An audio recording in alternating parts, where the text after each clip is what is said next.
Are you able to see the screen? Are you able to see the screen? Yes, sir. Okay. So the third layer of the OSI model, or else one of the most important layer of the TCP/IP model, is the IP layer or the network layer. Okay. The important functions of network layer is routing, forwarding the packets, addressing.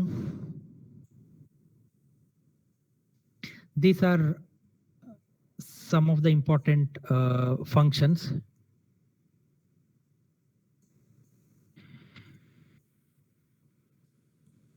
If you look at a connection like this, you have this thing called as R1, R2. These are routers, which actually tries to have a routing table by which if a host called as H5, which is in network 1, wants to communicate with a host called H3 in network 2, then it will actually send the data to the access point, which is connected to router 1. The router 1 would actually understand what and all are the uh, address of host 1, host 2, host 3 in network 2, and forward that frame onto this network. If it is destined for a network 4, like host 9, H9, then this router 1 would forward it to router 2, which will actually forward the packet onto router 3, which gets forwarded to the network 4. Okay, so basically routers are layer 3 devices, means it will perform operations which are performed by physical layer, data link layer, and network layer. That's why we call it as layer 3. L3 device is router. Switches are L2 device. They perform operations like MAC addressing, lookup table, port addressing, and things like that. Port to host mapping. All this is done by the switches, layer 2 device.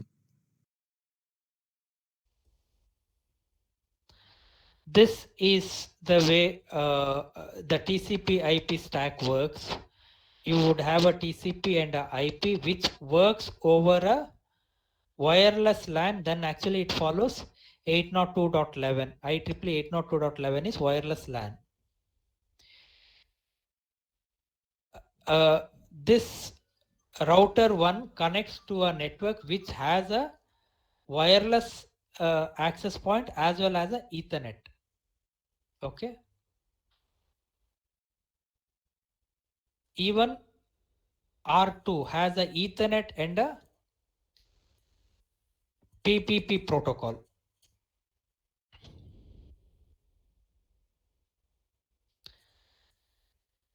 So by this you can understand that IP layer is a way of trying to hide the lower layer dependencies. You can see everything becomes IP at this layer. Below that it can be a Wi-Fi, or it can be a Ethernet layer, or it can be a P2P protocol, or any other IEEE 802.5, 802.4, 802. Ethernet is 802.3.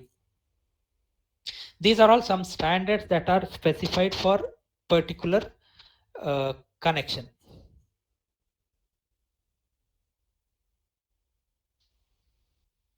See, basically IP protocol provides you with a scalable heterogeneous internetwork.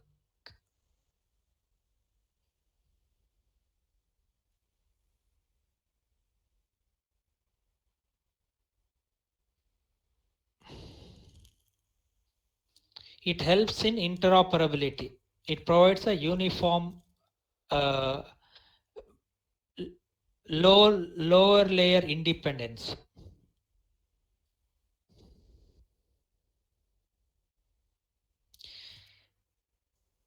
It provides you with host to host services.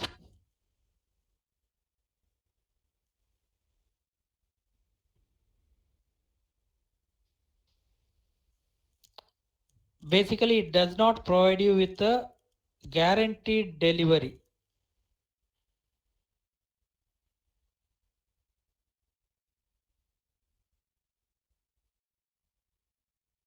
Okay, it QoS guarantee is not provided by IP.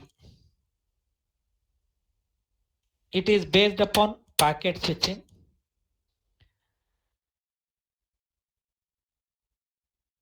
It is basically connectionless in the sense each packet from the same host might take completely different route.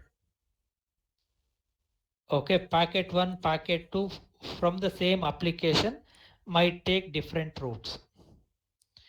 It's a best effort service, means you are not sure whether it will reach or not. It will try its best to provide you with whatever possible service it can. So there is no guarantees.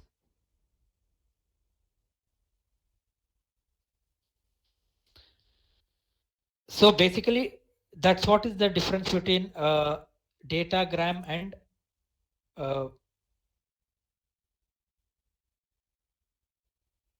streaming. Basically, a datagram is a packet sent in a connectionless manner over a network.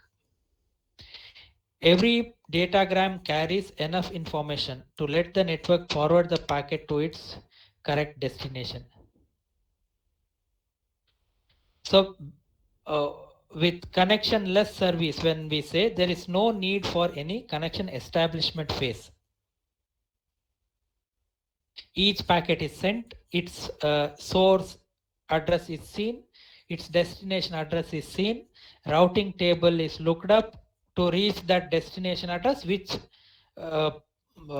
path or which router it should forward to. It will check that as per the routing table and forward that. So no need to set up any connection.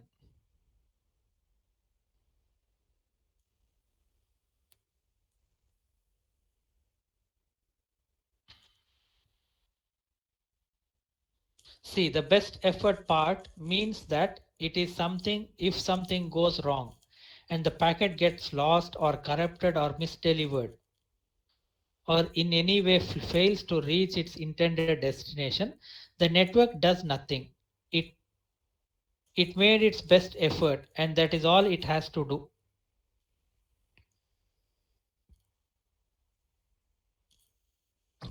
So IP layer is an unreliable service.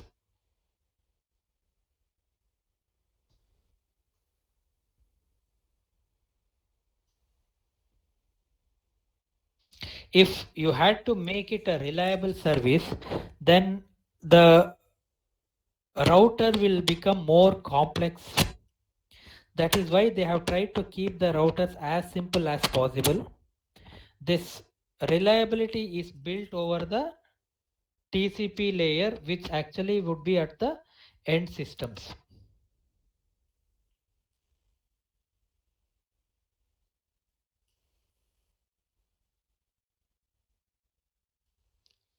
So IP is able to provide you with that interoperability, run over anything.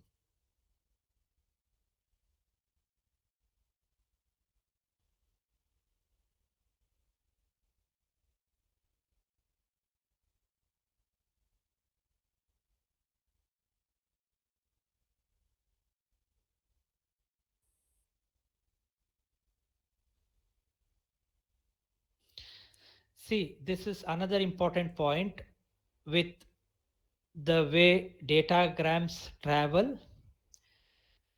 If two datagrams 1 and 2 are dispatched, then they might be delivered out of order. Two might arrive at the destination first, and then one might arrive.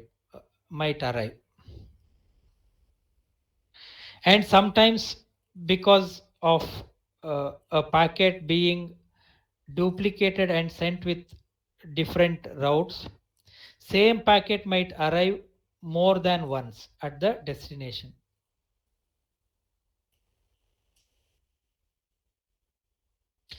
So all these possible uh, conditions are supposed to be handled by upper layer protocols. The higher layer protocols are applications which run above the IP need to be aware of all these possible failures.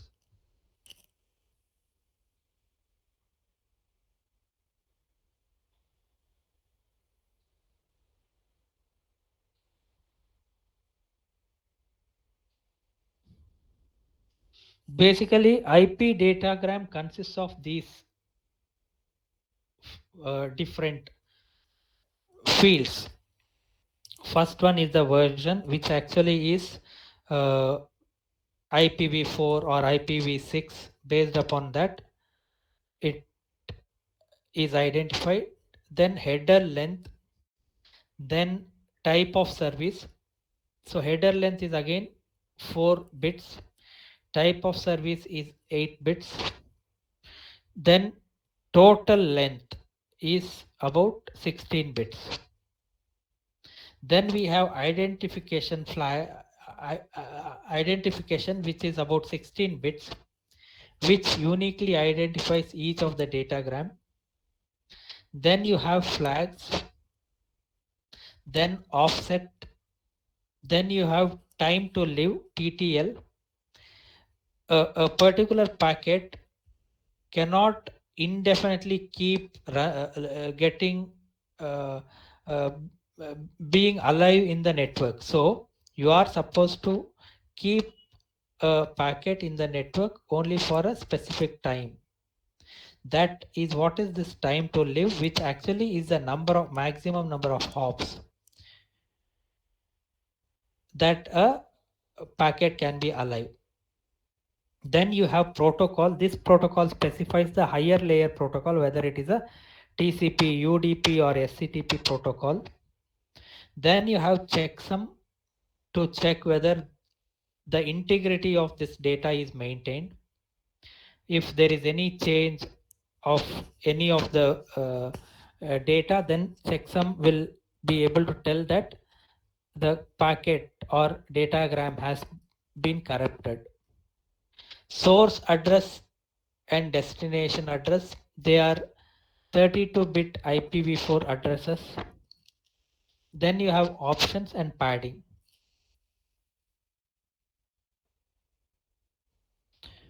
This header is very important. Only when you understand the functionality of each of these fields, you will be able to map it onto how actually the data travels, what is the significance or operation of each of these flags.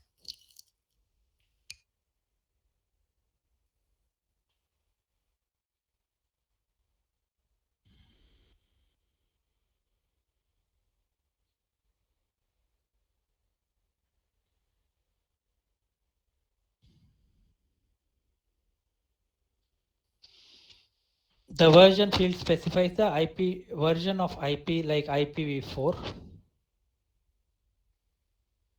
H length specifies the length of the header in 32-bit words.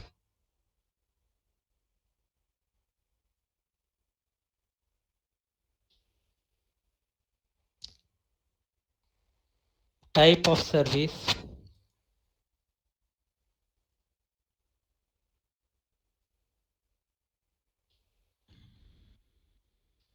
The maximum possible length of a IP datagram is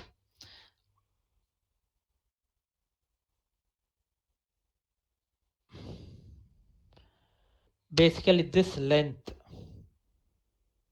determines the maximum size, which is about 65,535 bytes.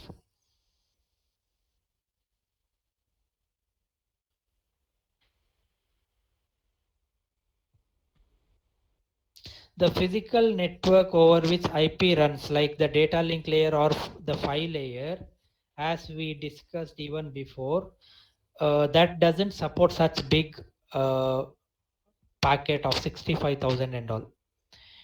It just supports about 2048 bytes and things like that.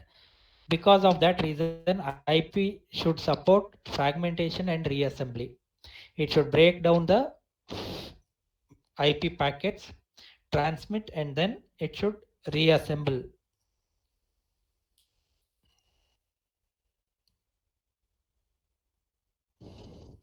How the fragmentation and reassembly happen, we'll see.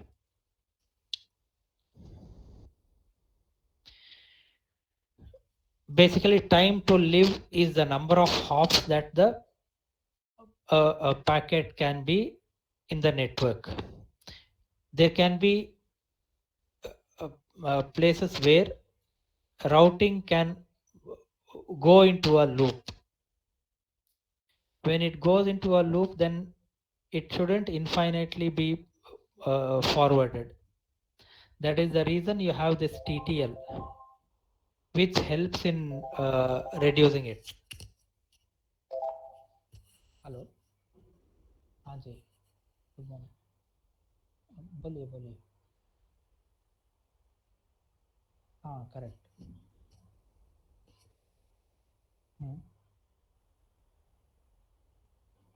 Okay.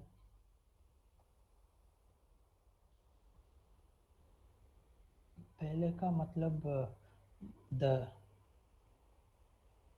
हाँ हाँ हाँ.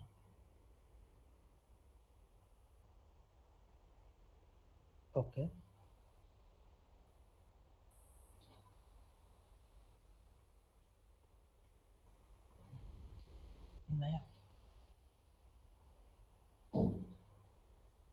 नया नया वाला में okay, I'll give you a call. Okay. I sure, yeah. Sure. Okay, sir.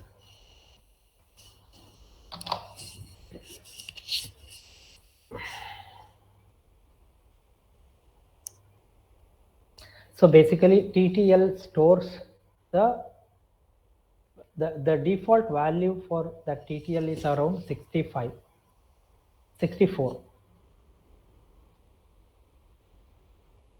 The higher upper layer protocol is defined in that protocol, which actually would be either TCP or UDP. TCP is represented by the number 6 and UDP by the number 17.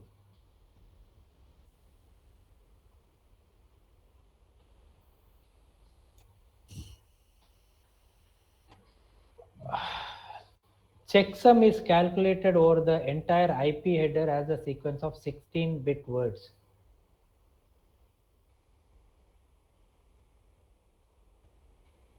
Basically, a ones complement of all these words is taken. It is added up and the resultant's ones complement is the checksum value.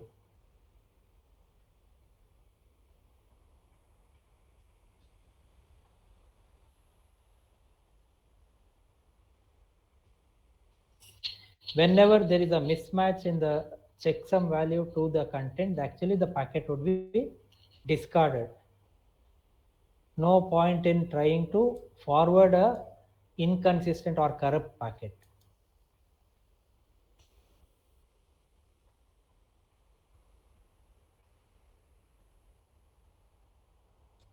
We will look at IP addresses as we go through further.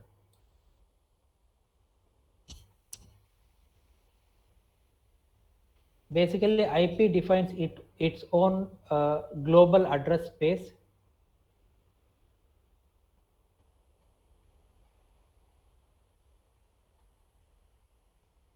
Because it's addressing, it's able to support heterogeneity. Different are able to connect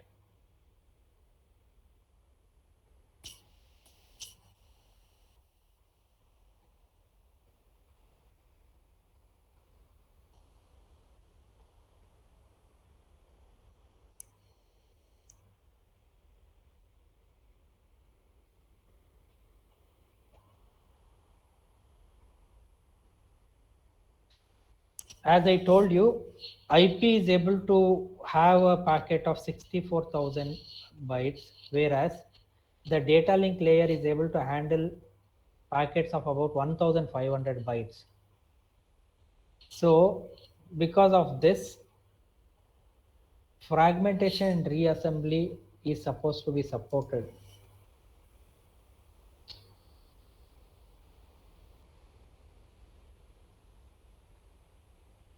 See, this is one important thing.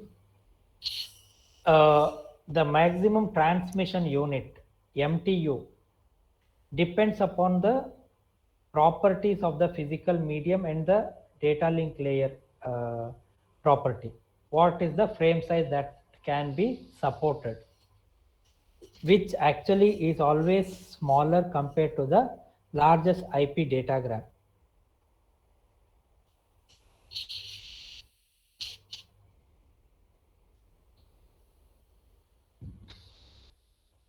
As you can see, IP packet from using 802.11 is able to send 1400 bytes because the 802.11 data link is able to support that size. Ethernet is also able to support 1500 bytes, so it also sends. But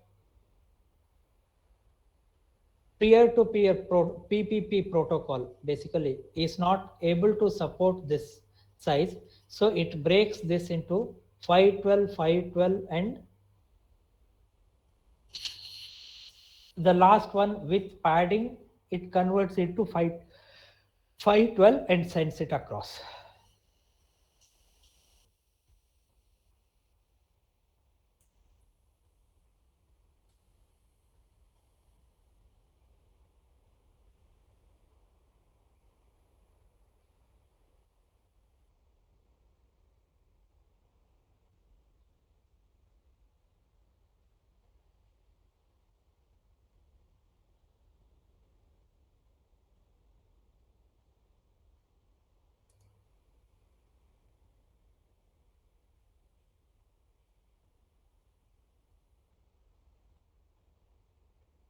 See, when you fragment a 1500 400 bytes, it results in 512 bytes, 512 bytes, and 376 bytes. There is a offset field which is given, identification field. This identification field for all fragments would be the same. So identification equals X, X, and X. Okay. There would be a offset field. Offset means from which byte it starts. The first fragment will have a offset field of 0.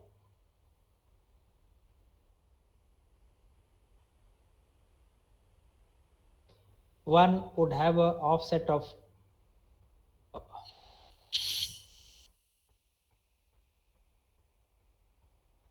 64 basically if it is a multiple of 8.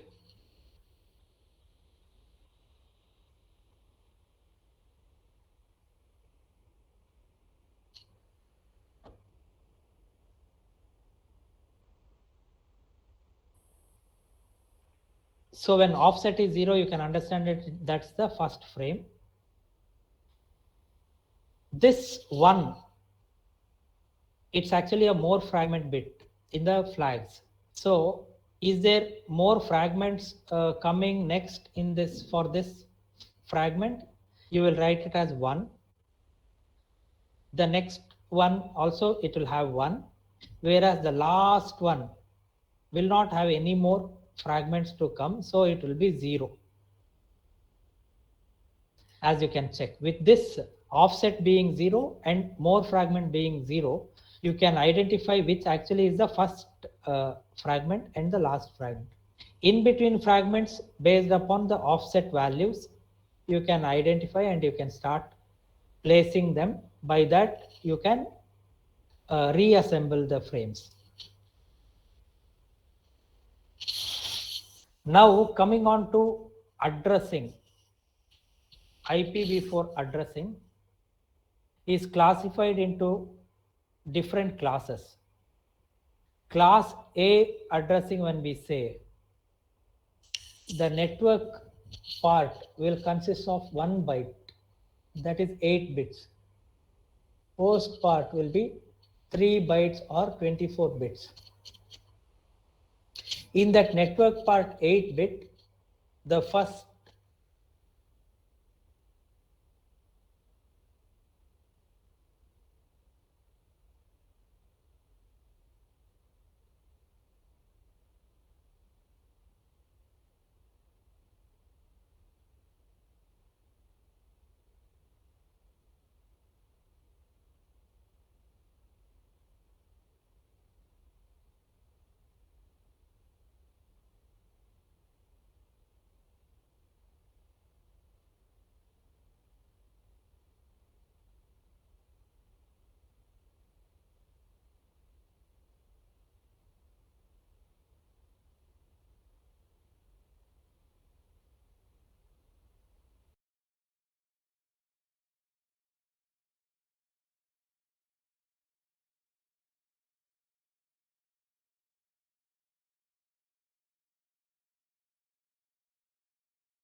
and about 21 bits are used for network addressing.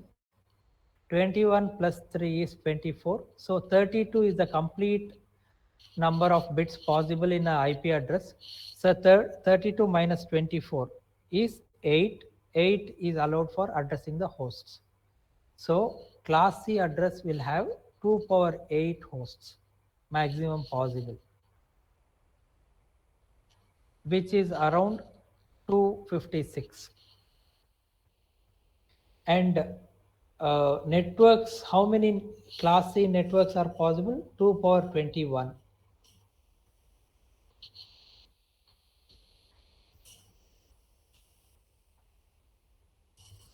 2 power 21 class C addresses are possible.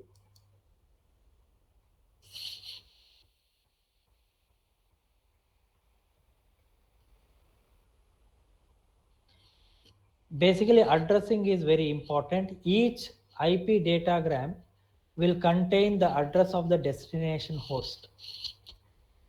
From that destination host, the network part of the IP address would be taken out,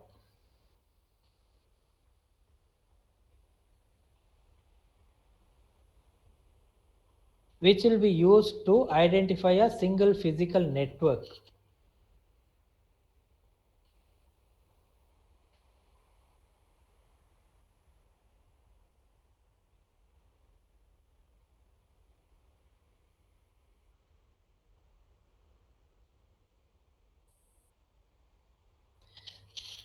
Basically, all the hosts that are connected to the same network will have the network part of their IP address as same.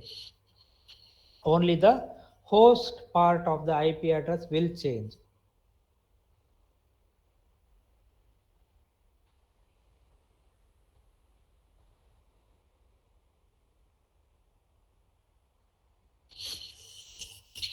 Any doubt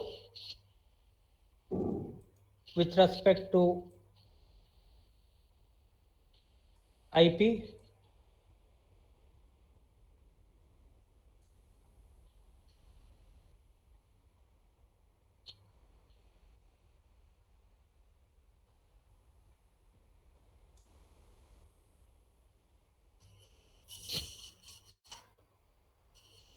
Any doubt?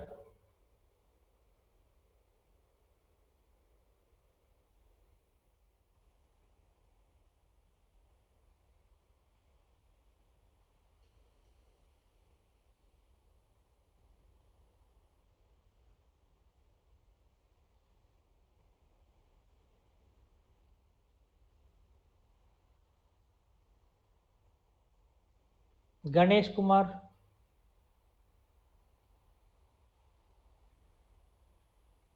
Ganesh Kumar.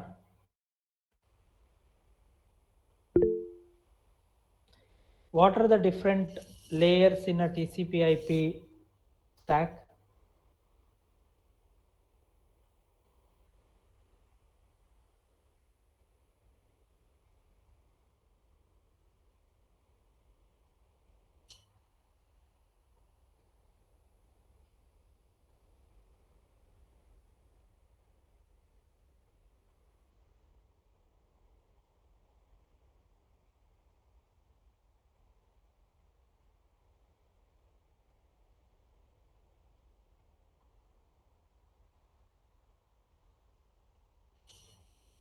Swati Jain.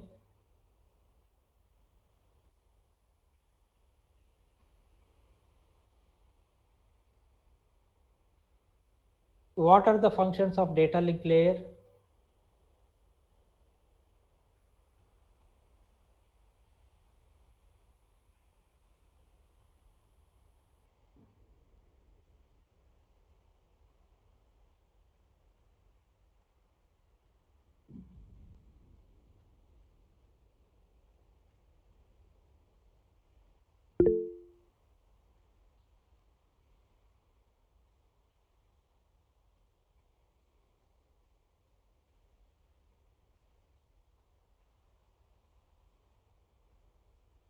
Ganesh, what happens to the application layer?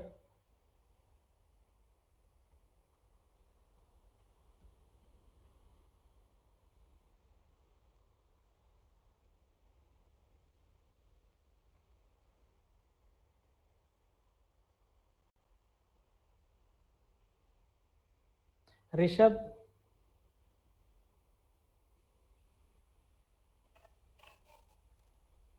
Yes, sir.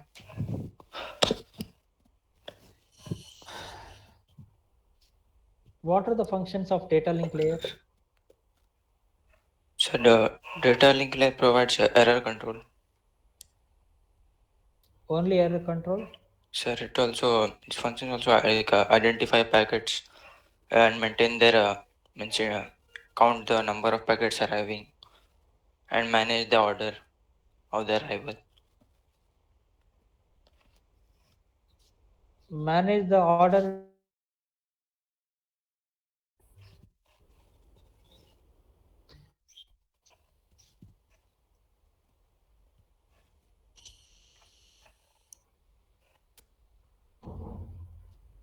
When are we having the next class?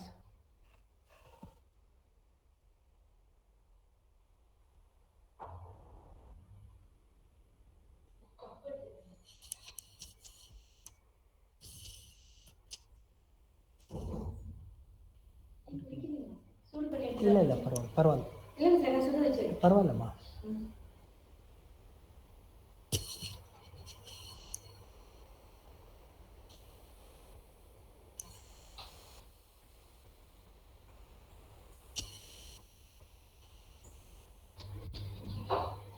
Tomorrow we are going to have internal assessment. Be prepared for it. Okay. Whatever till now we have covered, we will have it for internal assessment tomorrow morning. I am logging out. Bye.